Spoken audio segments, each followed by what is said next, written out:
जातिर पिता महात्मा गांधी शहीद दिवस उपलक्षे ब्रह्मपुर खजुरिया रोड रे रक्तदान शिविर आयोजित। Flora Fountains and amusements private limited परिसर रे एही रक्तदान शिविर आयोजन करा जायथिला। शिविरटी डाक्टर सुज्ञानी नायक एवं एमकेसीजी टीम द्वारा सफल भाव परिचालित होइथिला।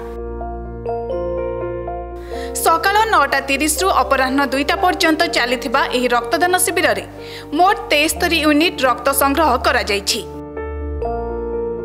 प्रमुख प्रकल्प प्रबंधक कैलाश चंद्र नाहक एवं अन्य कर्मचारी सहित निमंत्रित व्यक्ति माने मध्य रक्तदान करथिले। एही अवसर रे अवसर प्राप्त प्राध्यापक प्रभु प्रसाद पाढ़ी मुख्य अतिथि एवं परिचालना निर्देशक देवी प्रसाद पट्टनायक, निर्देशिका शुभ्रा पट्टनायक और बसंत कुमार पंडा विशेष अतिथि भाव जोग देथिले।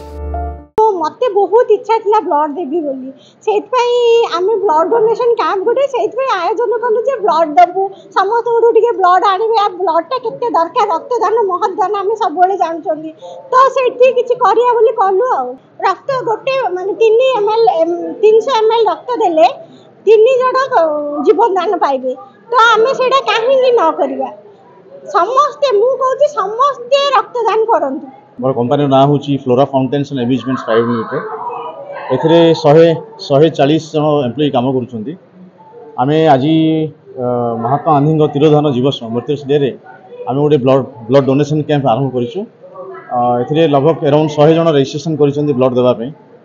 आमे तो सब बेले काम कार्य व्यस्तता रहूछु, किछि फिलांथ्रोपी काम करूछु, ता सहित भी आमे भाबिलु जे आज दिनटा बापूंग दिन रे आमे किछि निज तरफ प्रत्येक पिला निजर रक्तदान करी ए दिनटा को गौरवमंडित करेंगे। तो से आज आम रक्तदान शिविर खोलिकी सब पिला ता सहित आम जी सप्लायर मैंने भी अच्छा से भी आमको आसिक भाग नहीं निज रक्तदान भी कर। सकाळ न्यूज ब्रह्मपुर।